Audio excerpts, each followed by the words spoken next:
Hello everyone.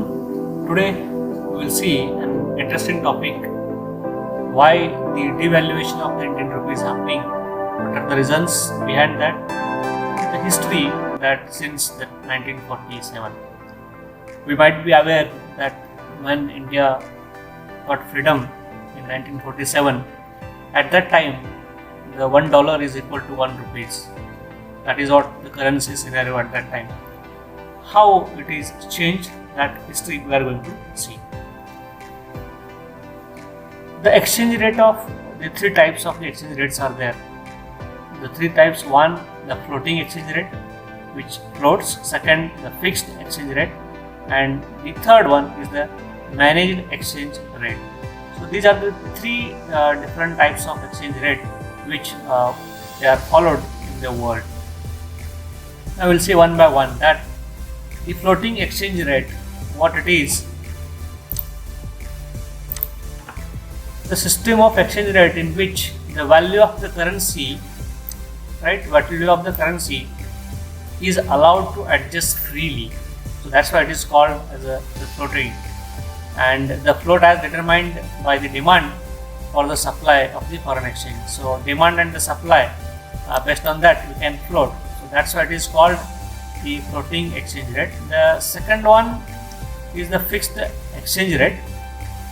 If the exchange rate is being determined by the government, not by the demand and the supply force, it is called the fixed exchange. Here what happens, the exchange rate it is decided by the government, and that is called as the fixed exchange rate. And the third one, the managed exchange rate.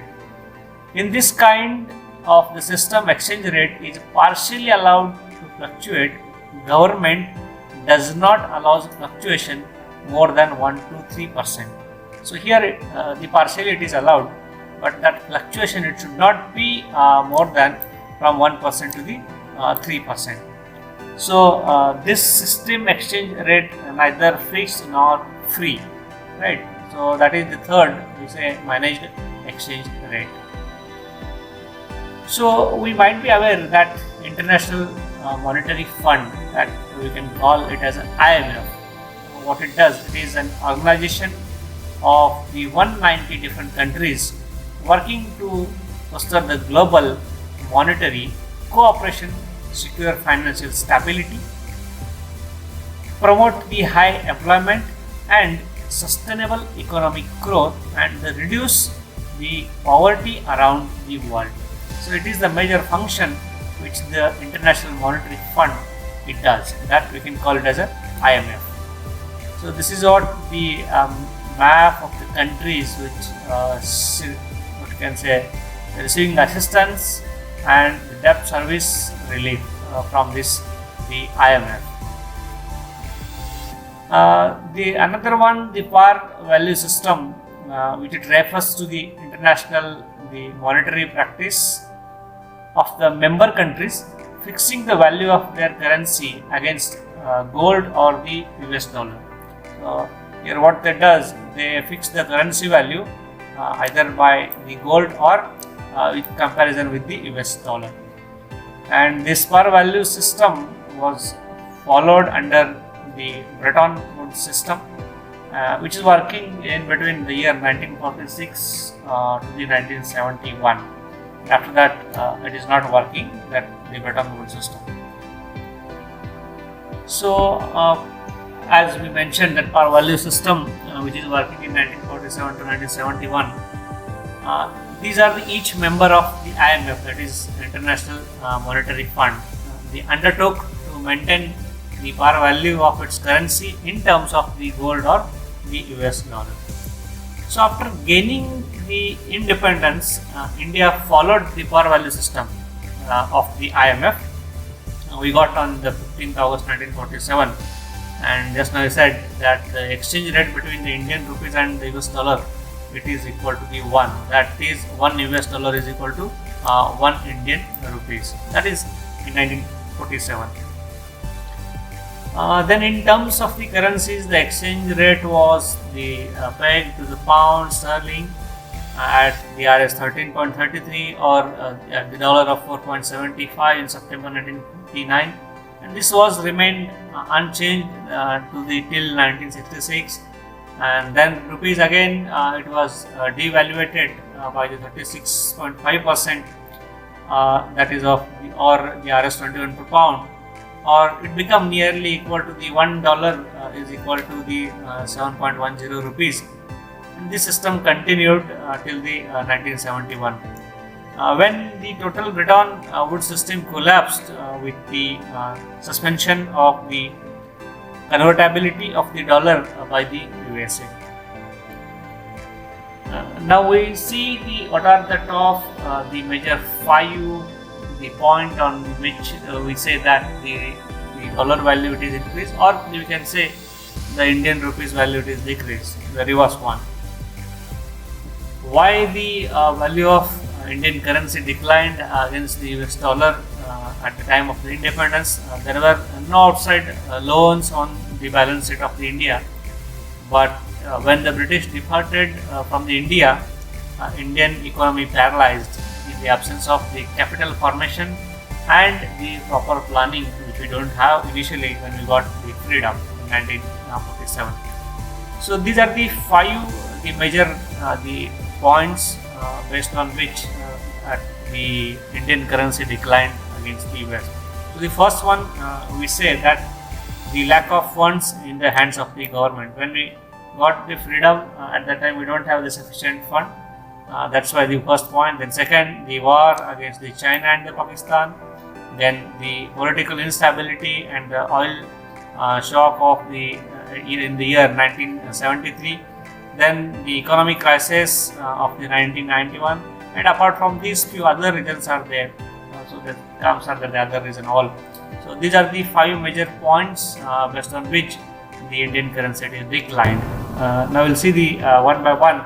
That the first one, the lack of fund in the hands of the government, right?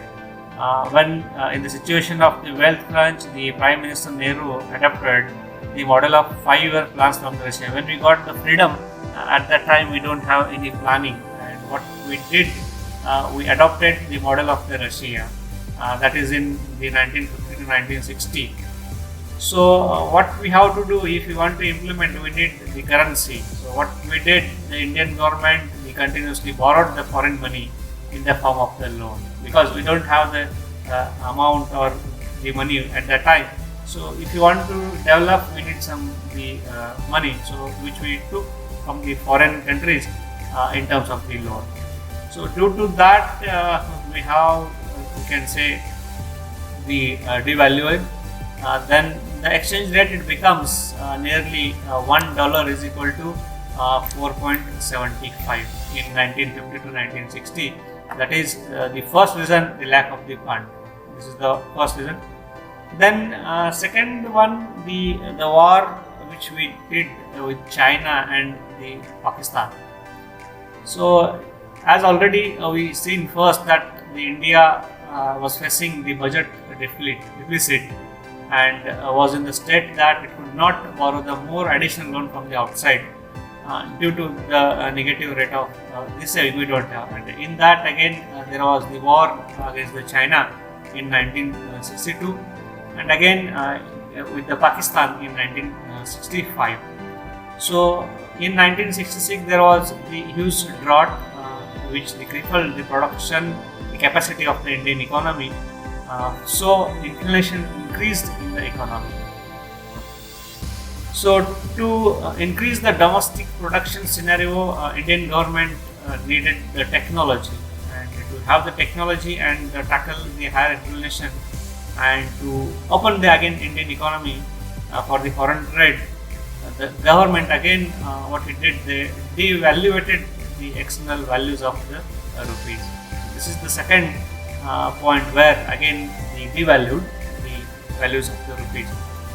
So at that time it becomes that $1 is equal to the 7 rupees. So first one that is due to the lack of fund. The second that is war with the China and the Pakistan. At that time it became the $1 is equal to near about 7 rupees. Then the third point which we say that the political instability and the oil shock that is in 1973. So what happened when in 1973 the OPEC, which we can call that is the Organization of the Arab Petroleum Exporting Countries, they decided to cut down the crude oil production, and which further increased the oil import bill because the India need the more the oil, and the demand is more and the supply is less. So the what you can say the economy that we have to pay more for the same amount of the fuel. That is the import bill. It is increased. So to pay this import bill, India again they borrowed the foreign currency, which reduced the value of the Indian currency, and right. So that is what the again another reason due to which we have to devalue. Hence, all this brings the exchange rate.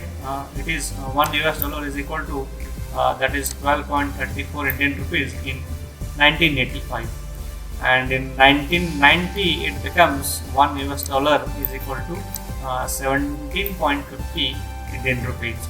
So this is due to the oil shock and again political instability. Then the fourth, the economic crisis. This is the hardest time for the Indian economy. Right. So what happened? It is claimed as the toughest time for the Indian economy during this phase. The fiscal deficit it was the 7.8% of the GDP, which is very huge, and the interest payment was eating near about 39% of the total revenue. Whatever the revenue we are generating at the time, out of that the 39% of the interest that it is going to the repayment interest, and the current account deficit CAD we can say it was the 3.69% of the GDP. So wholesale price inflation was hovering about the 15%. Then the India was near about to be declared the defaulter by the international community. Then what did India again to tackle all such problems? So the government had decided to devaluate the Indian currency due to this all the economic crisis. Then the exchange rate it became in the 1990 economic crisis, the $1 is equal to 24.58 Indian rupees. Then the fourth, we have seen economic crisis. The fifth one, that is the other the different reasons due to which the devaluation of the Indian rupees. The experts are saying that the value of the Indian rupee has not depreciated, but in fact the value of the dollar has appreciated due to the expectations against the US and the US Federal Bank that might increase the interest rates. Apart from these, few other reasons are there that inelastic the import bills of the petroleum products, that the demand of the petrol is increased, so we have to pay more currency. Then the gold which we imported a lot in huge quantity, again we have to pay a lot of amount against this the gold import. Then luxury goods also we have imported. Then the nuclear test which carried out at the Pokhran, that is again another impact to the evaluation of the economy. Then again the Asian financial crisis of the 1997, then global financial slowdown which happened in 2007 and 18.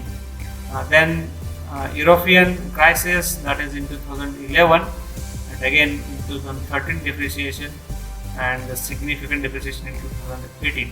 So these are the few again other reasons due to which the devaluation of Indian rupees happened. Now all these facts which caused the Indian currency to hovering, the US dollar 1 is equal to 66 up to 2016. It is now near about in 2020-21, the $1 is nearly equal to 72, or somewhere it is up to the 75 also, but now it is the 72. So here is the chart which you will come to know that when we got the freedom in 1947, at that time it is 1 rupees, and then in 66 the 7.50, so on.